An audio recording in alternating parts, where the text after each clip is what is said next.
Bismillahirrahmanirrahim. Melanjutkan uraian kitab Al-Widad fi Tarbiyatil Aulad,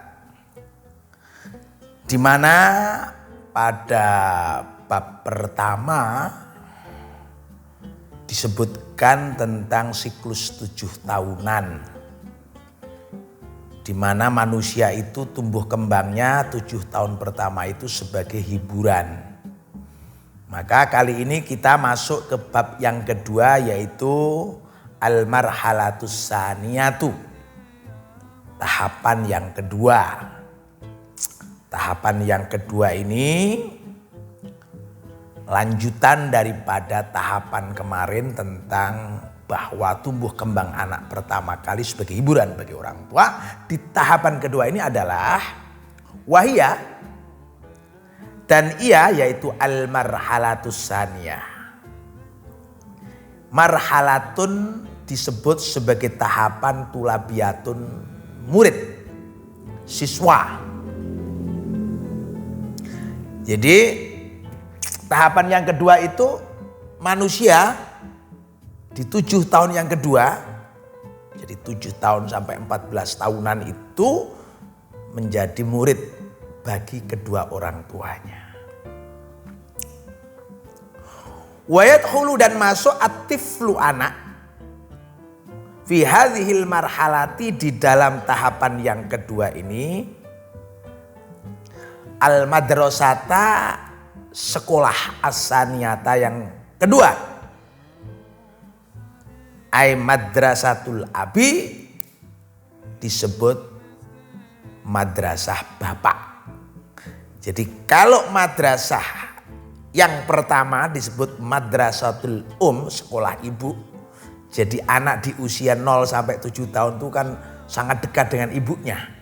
Artinya mulai dari menyusui, merawat, mendidik itu sangat dekat sekali. Maka disebut madrasatul itu adalah madrasatul ula. Nah, madrasah yang keduanya adalah madrasah bapak, dan tentu ya ibunya juga. Tapi ini bagian dari cara kemudahan menyederhanakan istilah. Madrasatul ab. Wahwa, dan at-tiflu, jadi keadaan anak itu katulabi, seperti siswa, fi baina sab'i sanawatin, di usia antara 7 tahun hatta arba'ata asyara sanawat, sampai pada usia 14 tahun. Ya, sampai pada usia 14 tahun. Jadi pada tahun yang kedua, pada kelas yang kedua, madrasatul ab itu, atau usia 7 tahun sampai 14 tahun, anak itu masuk dalam kategori sebagai murid. Nah, di situ kita ingat pada satu sabda Rasulullah Shallallahu Alaihi Wasallam, qala, bersabda Nabi Shallallahu Alaihi Wasallam, an hadhil marhalati, dari tahapan ini. Jadi Nabi pernah mengingatkan bahwa kullukum ra'in wa mas'ulun an ra'yatihi. Kullukum, masing-masing kalian. Kita ini semuanya, ra'in adalah pemimpin, penggembala. Ya. Wa mas'ulun, dan dimintai pertanggungan jawab an ra'yatihi, dari penggembalaan kita, dari yang dipimpin. Fal imamu, maka seorang imam, ra'in adalah penggembala, dia adalah pemimpin. Ya, wa mas'ulun, dan dimintai pertanggungan jawab an ru'yatihi, dari kepemimpinannya itu. Warrajulu, ini laki-laki, suami, bapak tadi, fi ahlihi, di dalam keluarganya, ra'in, juga pemimpin. Wa mas'ulun, dan wahwa, dan ia mas'ulun, dimintai pertanggungan jawab an ru'yatihi, dari kepemimpinannya itu. Nah, kenapa disebut madrasatul ab? Nah, karena di situ dalam hadis menunjuk warrajulu. Nah, seorang bapak itu akan menjadi pemimpin bagi keluarganya dan termasuk anak-anaknya. Maka anak-anak di usia 7 tahun sampai 14 tahun dia laksana murid dalam sekolah. Ya, laksana murid dalam sekolah. Ya murid. Murid itu ya murid kayak di sekolah itu. Walidzalika, dan karena yang demikian, ya kullul awamiri, semua perintah-perintah, wan nawahi, dan larangan-larangan, minal walidaini, dari kedua orang tuanya, di bapak ibunya itu, lil atfali, perintah dan larangan itu untuk anak-anak, ma'arifun, menjadi rangkaian pengetahuan, ya, rangkaian pengetahuan jadidatun, yang baru. Kama qala, seperti bersabdanya an-nabiyyu sallallahu alaihi wasallam, Nabi sallallahu alaihi wasallam, muru auladakum bis-shalah. Muru, perintahkanlah oleh kalian, auladakum, anak-anak kalian, bis-sholati, untuk mendirikan sholat. Wahum, dan mereka itu, abna'u sab'i sinina, pada usia anak 7 tahunan.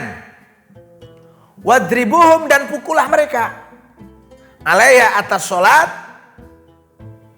ya, ketika ia di usia 7 tahun diperintahkan sholat, dan kita diperkenakan memukul. Tentu memukulnya tidak dengan cara yang keras, memukul yang bisa menimbulkan efek jera yang tentunya santun gitu ya, terukur ya. Alaiha, atasnya, wahum abna'u asri, ketika sudah berumur 10 tahun.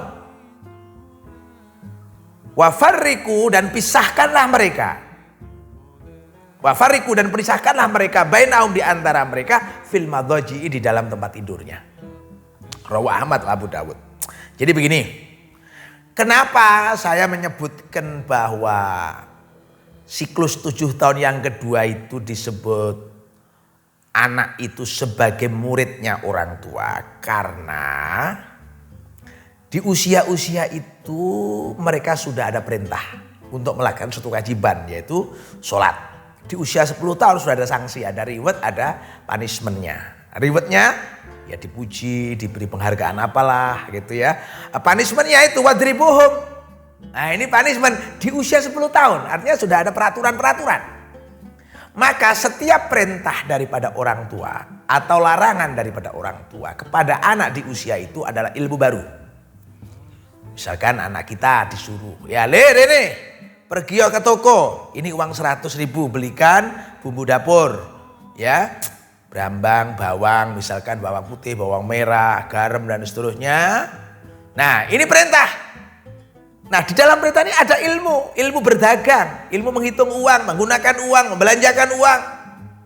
Tentu ini pengalaman yang baru bagi anak-anak yang sebelumnya belum pernah diperintahkan seperti itu. Masuk toko dia serahkan uang 100.000 untuk barang-barang yang tadi disebutkan. Karena nggak bisa menyebutkan satu persatu, kasih tulisan diberikan kepada kasirnya. Kasirnya yang ngambilin. Nah ketika barang sudah diterima kepada anaknya itu, lalu ada di situ ada stroke ya, ada bukti pembayaran, kemudian ada kembalian, kalau memang ada kembaliannya diserahkan kepada orang tua.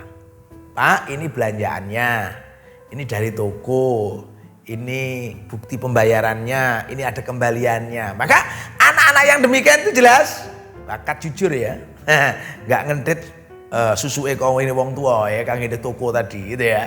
Nah, tapi kalau kemudian anak itu ngentit, ini perlu hati-hati untuk ilmu kondi gitu bocah itu ya.